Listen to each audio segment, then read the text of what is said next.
Hotel junction వద్ద భవన నిర్మాణ కార్మికుల సంఘం నాయకులు నరసింగరావు ఆధ్వర్యంలో భవన నిర్మాణ కార్మికులు నిరసన తెలియజేశారు. వివరాల్లోకి వెళ్తే రాష్ట్ర వ్యాప్తంగా ఈ నెల 28, 29 నిరసన కార్యక్రమం ప్రతి నియోజకవర్గంలో చేపట్టాలని, దానిలో భాగంగానే ఈ రోజు సింగ్ హోటల్ జంక్షన్ వద్ద ఉన్న భవన నిర్మాణ కార్మికులు జనార్దన్ రావు ఆధ్వర్యంలో నిరసన కార్యక్రమాన్ని తెలియజేశారు.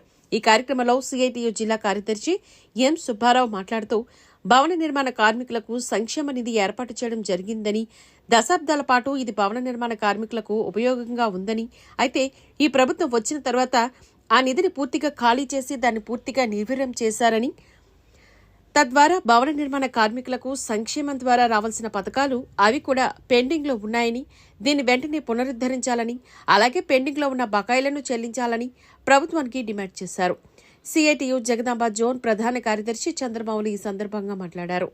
ఈ ప్రభుత్వంలో భవన నిర్మాణ కార్మికులకు తీవ్ర అన్యాయం జరిగిందని, ప్రభుత్వం ఆదిలోనే ఇసుక మాఫియా అని పేరు చెప్పి ఇసుకను అందించకుండా చేశారని, అలాగే సిమెంట్, ఐరన్, ఈ పిక్క ఇటువంటి రేటు విపరీతంగా పెరిగిపోయి భవన నిర్మాణ కార్మికుల పని లేకుండా చేశారని, కరోనా కాలంలో కూడా భవన నిర్మాణ కార్మికులకు ఎటువంటి ఆర్థిక సహాయం ప్రభుత్వం నుంచి రాలేదని, మొత్తం 5 సంవత్సరాల బాధపడిందని భవన నిర్మాణ కార్మికులు అని, భవన నిర్మాణ కార్మికుల యొక్క డబ్బుల్ని భవన నిర్మాణ కార్మికులకు అందజేయకపోవడం, ఈ డబ్బులు వేరే కార్యక్రమాలకు ఖర్చు పెట్టడం తీవ్ర అన్యాయం జరిగిందని తెలియజేశారు. మత్స్యకారుల సంఘం రాష్ట్ర అధ్యక్షులు చంద్రశేఖర్ మాట్లాడుతూ భవన నిర్మాణ కార్మికులకు న్యాయం చేయకపోతే రాష్ట్ర వ్యాప్తంగా ఉద్యమం ఉధృతం చేస్తామంటూ వారు తెలియజేశారు.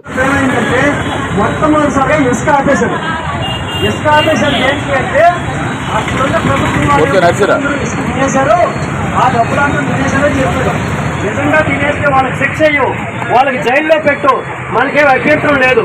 కానీ అక్కడ ఏం చేశాడు, ఇసుక 4 మాసాలు ఆపేసి మనకు పూర్తిగా పనులు లేకుండా మనం రోడ్డుకి పడ్డాం. మరి అటువంటిప్పుడు ఈ వెల్ఫేర్ బోర్డులో ఉన్న డబ్బులు మనకి ఇవ్వాలి. మనకు అది ఒకటి.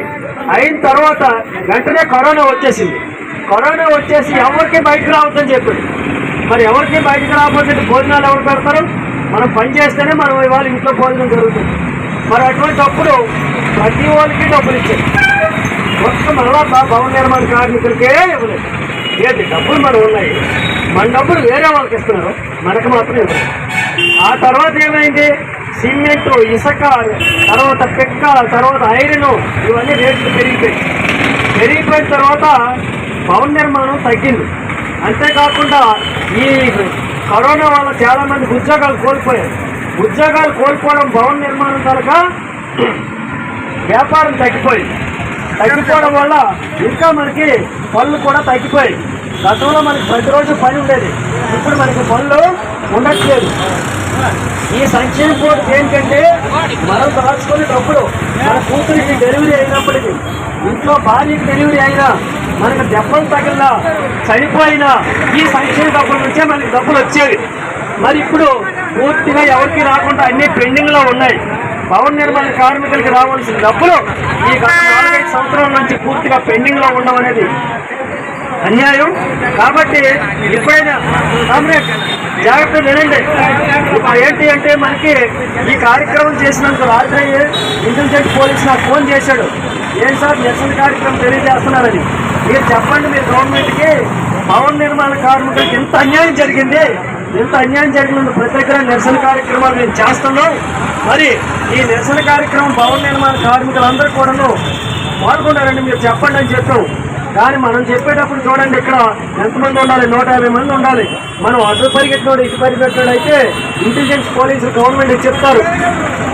ఎందుకంటే దీనిలో ఐక్యత లేదని. మనలో ఐక్యత ఉంటేనే మనం సాధించుకోగలం. ఐక్యత లేకపోతే సాధించుకోలేవు.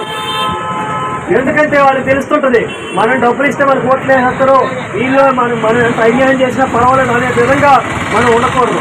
అందుకు ప్రతి భవన నిర్మాణ కార్మికు సంబంధించిన ఏ విషయం అయినా సరే మనం ముందుండి, నువ్వు ఖబర్దార్ గవర్నమెంట్, మా డబ్బులు మాకు వేయడానికి మీకు వచ్చే నష్టం ఏంటి, మా డబ్బులు ఇంకెవరికి ఇవ్వడానికి మీకు ఇచ్చిన అధికారాలు ఏంటి, నీకు ఓటేసింది మా డబ్బులు వేరే వాళ్ళని పంచడానికి కాదు, మా డబ్బులు మీ కష్టాలు ఇవ్వాలి అనే విధంగా మీరు మనం అడగడానికి ఈ రోజు 2వ రోజు నిరసన కార్యక్రమం చేస్తున్నాం.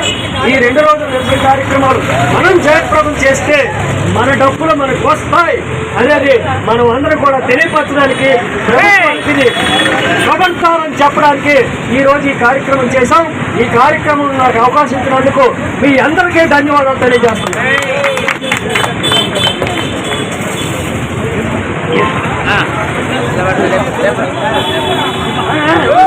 టైం అయిపోయింది, వెళ్ళిపోతున్నాను. టైం అయిపోయింది, వెళ్ళిపోతున్నాను.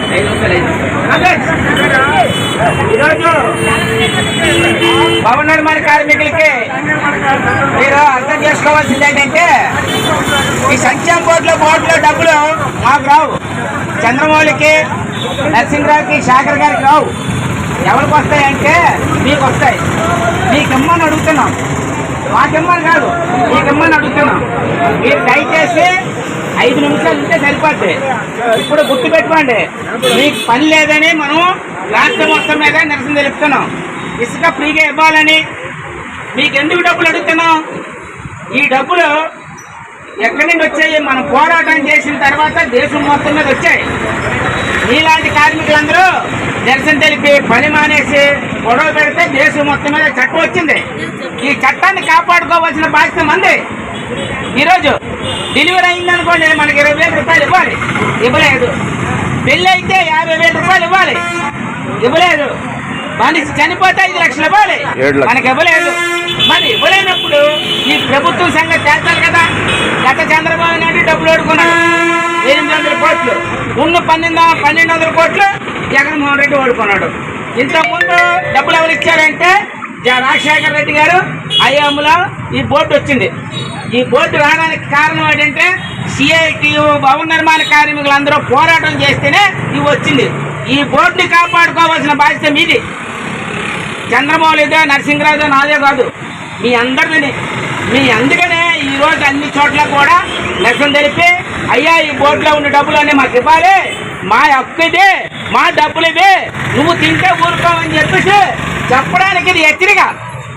ఈరోజు ఈ ప్లే కార్డులు పట్టుకొని అసలు మా డబ్బులు నువ్వు తింటావని నువ్వు అడుగు. గత చంద్రబాబు నాయుడు తింటప్పుడు కూడా అడిగాం, నువ్వు నీకు హక్కు లేదురా బాబు, మాది ఈ డబ్బులు, మేము సంపాదించిన డబ్బులు 130 రూపాయలు మీకు కడుతున్నాం, ఈ 130 రూపాయలు మాది డబ్బులు అని చెప్పి అడుగుతున్నాం. ఉదయం 9 గంటలకు వెళ్తే సాయంత్రం 6 గంటల దాకా కష్టపడుతున్నాం. ఎందుకు కష్టపడుతున్నాం? మట్టి మోసి, ఇసుక మోసి, సిమెంట్ మోసి, 10 అంతస్తులు కాంక్రీట్లు మోసి మనం ఎండలో ఎండి వాళ్ళలో తడిసి మనం బతుకుతున్నాం. మన బతుకులకే గ్యారంటీ లేదు. ఆ గ్యారంటీ కోసం మనం ఈరోజు మనం పని చేస్తున్నాం. మరి ఆ గ్యారంటీని ఎవడమలు చేయాలి?